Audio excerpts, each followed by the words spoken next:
ఉండేది నేనే బ్లాస్ట్ అవుతాను. Human interaction.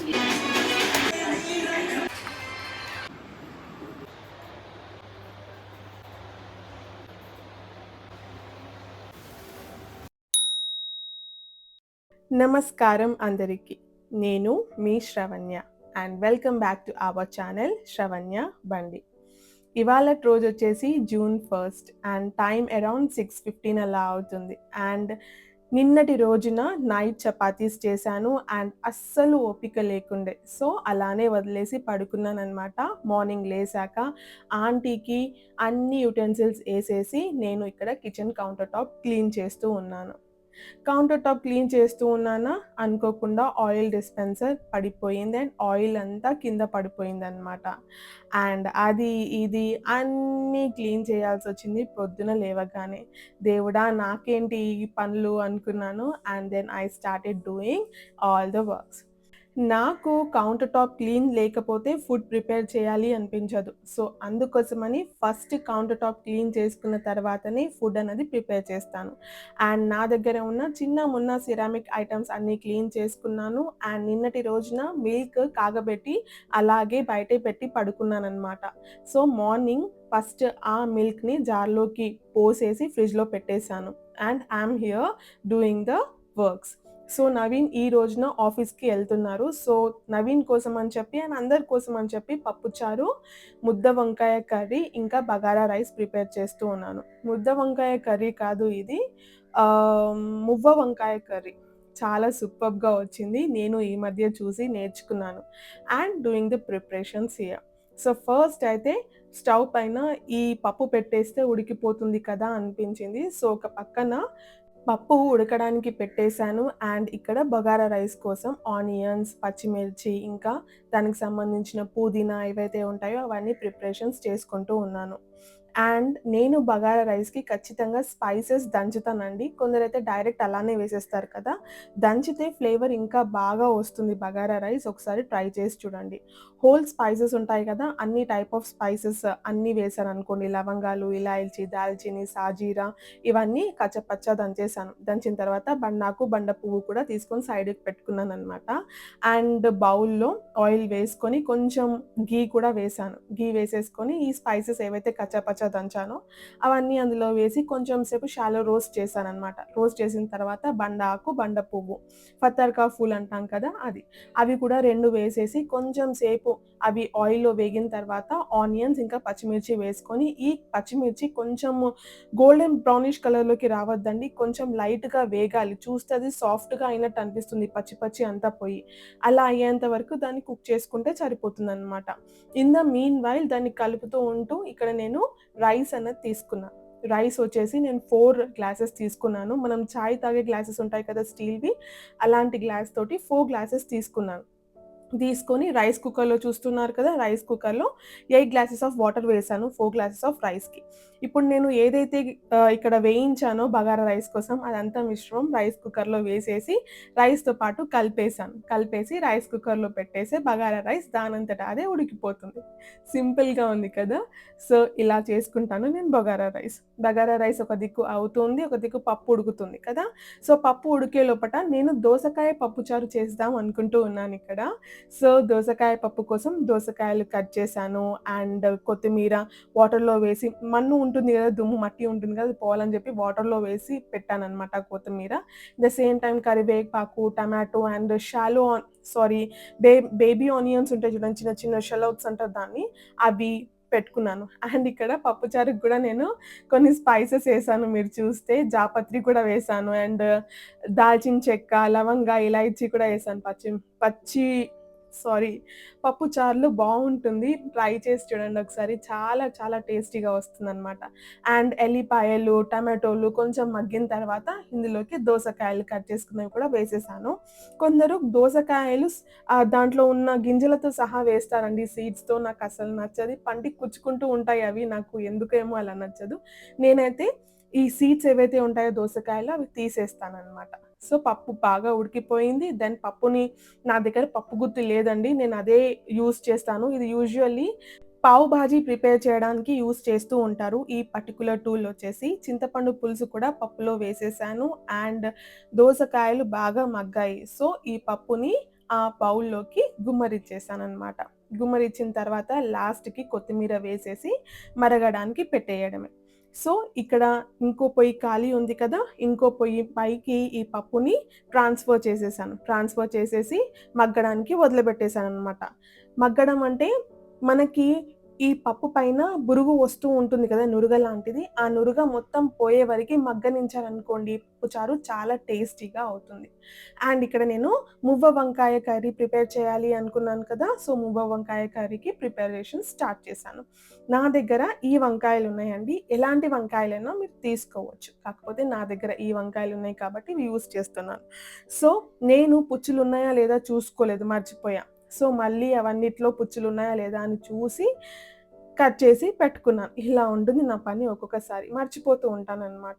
సో, ఇక్కడ మువ్వ వంకాయ కర్రీకి కడాయి పెట్టాను. అందులో ధనియాలు, సాజీరా, మిర్చి వేశాను.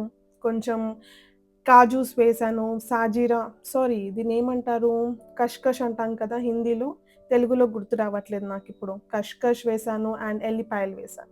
యాక్చువల్లీ దీంట్లో పచ్చి కొబ్బరి వేయాలి. పచ్చి కొబ్బరి నా దగ్గర లేకుండే ఎండు కొబ్బరి వేశాననమాట. ఇవన్నీ బాగా రోస్ట్ కావాలి. ఎక్కువ రోస్ట్ చేయకండి. ఎందుకంటే ఎక్కువ రోస్ట్ చేశారనుకోండి చేదొస్తుంది కర్రీ. అందుకోసమని చెప్పి కొంచెం లైట్‌గానే రోస్ట్ చేయాలి.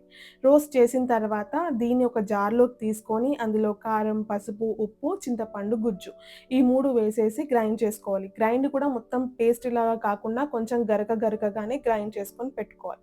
దీంట్లో ఇప్పుడు మనము ఫైన్‌గా చాప్ చేసిన ఆనియన్స్ వేసేసుకొని అన్నిటిని బాగా కలిపేసేసుకోవాలి. ఈ మిశ్రమం మొత్తం కలిపేసుకొని దీన్ని మనము ఈ వంకాయలు ఏవైతే కట్ చేసి పెట్టుకున్నామో దాని లోపట స్టఫ్ చేయాలన్నమాట. స్టఫ్ చేసిన తర్వాత కడాయిలో వేసేయడమే. నేను ఇప్పటిదాకా ఏదైతే రోస్ట్ చేయడానికి యూజ్ చేశానో కడాయి, అదే కడాయిలోనే నేను ఇప్పుడు కర్రీ కూడా ప్రిపేర్ చేస్తూ ఉన్నానన్నమాట. సో, ఆ కడాయిలో ఆయిల్ వేసేసుకున్నాను. వేసేసుకొని ఇక్కడ స్టఫ్ చేసుకుంటూ అందులోకి గుమ్మరిస్తూ ఉన్నాను. ఇలా గుమ్మరించుకుంటూ మనము ఈ కర్రీని త్వరగా ప్రిపేర్ చేసుకోవచ్చు. అయితే నేనిక్కడ చేసిన తప్పేంటంటే వంకాయలు ఎక్కువగా తీసుకున్నాను. స్టఫ్ ఏమో తక్కువగా ప్రిపేర్ చేశాననమాట. అందుకోసమని చెప్పి నాకు లాస్ట్‌కి వేయడానికి ఎక్కువగా స్టఫ్ లేకుండే. పైనుంచి కూడా వేస్తాం కదా మనము వంకాయ కర్రీలో, గుత్తి వంకాయ కర్రీలో సేమ్ అలాగే దీంట్లో కూడా వేయాలి. కాకపోతే నా దగ్గర స్టఫ్ ఎక్కువగా లేకుండే. సో, ఇప్పుడు మనం ఏం చేయాలి, అన్నీ వేసేసాం కదా! దాన్ని మగ్గనించడానికి వదిలేసేయాలి. కాకపోతే ఆ కడాయి పైన ఒక ప్లేట్ పెట్టి, ఆ ప్లేట్‌లో ఒక 1 గ్లాసెస్ ఆఫ్ వాటర్‌ని వేసేసేయండి. వేసేసి ఏదైతే వంకాయ ఉందో, ఆ వంకాయని ఒక 5-10 మినిట్స్ వరకి అలాగే ఉంచితే కొంచెం మగ్గుతుందనమాట కర్రీ. మగ్గిన తర్వాత మనము మిగతా ప్రాసెస్ చేయాలి. So, in the mean while నా కౌంటర్ టాప్ చాలా చిన్నది మీ అందరికీ తెలిసిందే కదా! మీరు అబ్జర్వ్ చేస్తూ ఉంటే నేను తీసిన కొద్దీ పెట్టేస్తూనే ఉన్నాను. తీసానా, వేసానా మళ్ళీ అవి ఆ ప్లేస్‌లో కనిపించట్లేదు మీకు. డబ్బాలన్నీ షెల్ఫ్‌లోకెళ్ళిపోతున్నాయి. ఎక్కడి వస్తువులు అక్కడికి మూవ్ అవుతూ ఉన్నాయి కదా! కౌంటర్ టాప్ చిన్నగా ఉంది కాబట్టి నేను ఇలా చేస్తాను. ఇలా చేయడం చాలా కరెక్ట్. ఎందుకంటే ఈ కిచెన్ కౌంటర్ టాప్ ఏదైతే ఉందో అది క్లటర్‌గా కనిపించదనమాట. మెస్సీగా కనిపించదు. అండ్ నాకు కొన్ని యుటెన్సిల్స్ పడ్డాయి. ఆంటీ తూడ్చేసి యుటెన్సిల్స్ వాష్ చేసి వెళ్ళిపోయింది. వెళ్ళిపోయిన తర్వాత నాకు పడ్డ బౌల్స్ అవన్నీ మళ్ళా సింక్‌లో. సో, ఆంటీ తోమేవి ఏవేవైతే ఉన్నాయో అవి ఆంటీకి వేసేసాను. నేను తోముదామనుకున్నవి సింక్‌లో వేసుకున్నాను. నిన్న చపాతీస్ ప్రిపేర్ చేశాను. ఎవ్వరూ తినలేదు. సో, అవి అలాగే ఉన్నాయి. సో, పిట్లా చేసి చపాతీస్ ఇంకా పిట్లా తినేస్తాము బ్రేక్‌ఫాస్ట్‌కి. ఇక్కడ ఆంటీ తోమేసెళ్ళింది కదా! బోళ్ళు అవన్నీ నేను ఆర్గనైజ్ చేసి పెట్టుకుంటూ ఉన్నాను ఇక్కడ.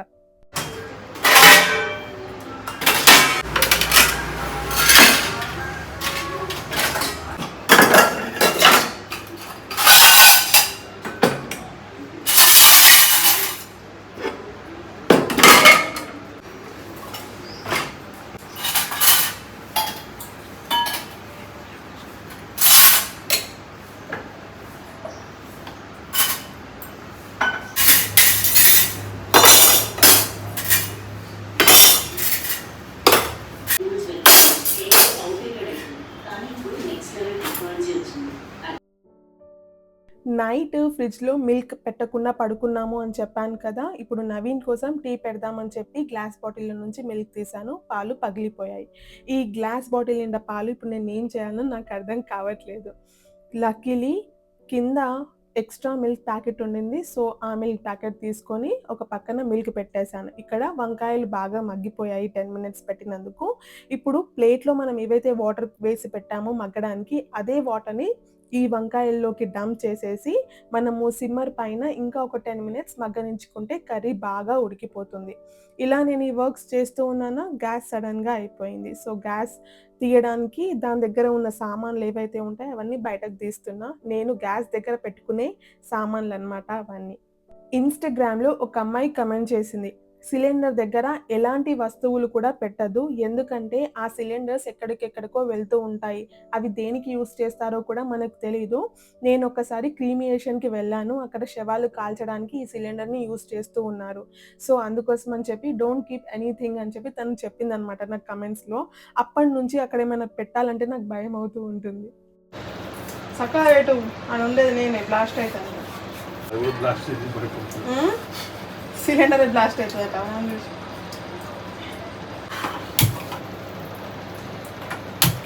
నేను సిలిండర్ దగ్గర పెట్టుకునే వస్తువులలో ఇవి అన్నమాట. ఏవి చపాతీస్‌కి సంబంధించినవి పెట్టుకుంటాను. లైక్ పొంగనాల ప్యాన్, చపాతీ ప్యాన్, ఇంకా రోల్ పిన్ అండ్ చపాతీలు చేయడానికి పీట యూజ్ చేస్తాం కదా! ఇవన్నీ పెడతాను. మిల్క్ బాయిల్ అయిపోయింది. ఇక్కడ నేను టీ పెడుతూ ఉన్నాను. నవీన్‌కి, నాకి ఇద్దరి కోసం అని చెప్పి టీ పెడుతున్నాను. అండ్ టీలో ఇలాయచీ వేస్తాను. లేకపోతే మసాలా టీ పెట్టుకోవాలి అనిపించినప్పుడు మసాలాస్ వేస్తానన్నమాట. పోస్ట్ క్రియేట్ చేసి అప్లోడ్ చేయమని తర్వాత ఛానల్ పెద్ద బెస్ట్ సెలెక్ట్ చేస్తుంది అండ్ దానికి స్ట్రింగ్ క్రియేట్ చేసి మళ్ళీ దాన్ని టెస్ట్ చేస్తుంది. ఈ iterative improvement process human interaction లేకుండా జరుగుతుంది. చిన్ని నిద్ర లేవగానే నేనెక్కడున్నానా అని చెప్పి వెతుక్కుంటూ నా దగ్గరకొస్తాడు. అండ్ నేను లేసాను అన్న ఇండికేషన్ నాకిస్తాడనమాట. అండ్ వాడికి లెవ్వగానే తినడానికి ఏమైనా కావాలి. సో, వాడికి మిల్క్ ఇంకా చపాతీ వేసి ఇచ్చేసాను. And he is having his breakfast. In the meanwhile tea కూడా రెడీ అయిపోయింది. సో, ఇక్కడ నేను నవీన్‌కి, నాకు ఇద్దరికీ టీ పోసాను. అండ్ నవీన్‌కి టీ ఇస్తున్న మూమెంట్స్ చాలా సార్లు రికార్డ్ చేయాలి అనుకుంటాను. కాకపోతే అన్‌నోయింగ్‌లీ ఇలా జరుగుతుంది. నవీన్‌కి టీ ఇస్తున్నాను. చిన్ని కూడా నేను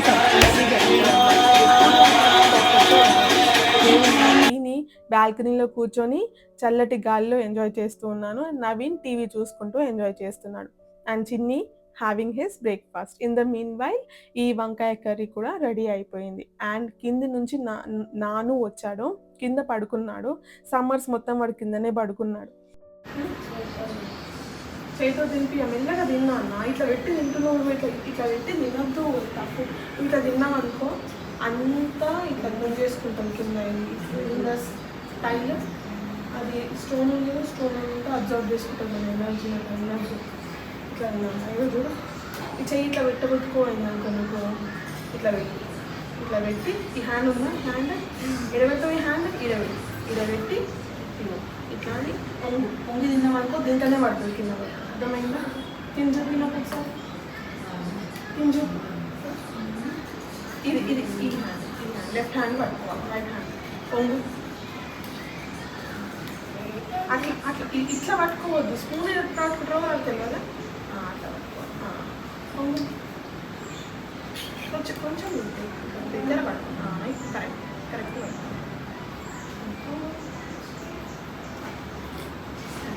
అర్థమైందా? మళ్ళీ చేయడం. And I'm done with my lunch preparations and done for kitchen also. So, అంతా క్లీన్ చేసేసాను కిచెన్ కౌంటర్ టాప్. అండ్ చిన్న మొన్న బాసన్లు ఏవైతే పడిపోయాయి సింక్‌లో అవన్నీ తోమేశాను.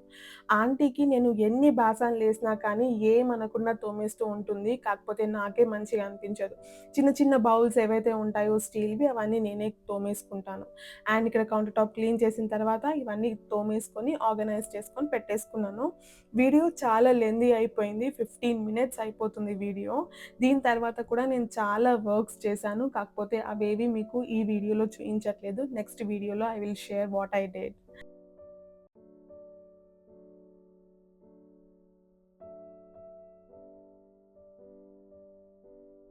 సో యెస్, వీడియో ఎండింగ్‌కి వచ్చేసాము. మీరు నిజంగా నా వెల్ విషర్ అయితే, నా మంచి కోరుకున్న వాళ్ళైతే తప్పకుండా ఒక లైక్ ఇవ్వండి నా వీడియోకి.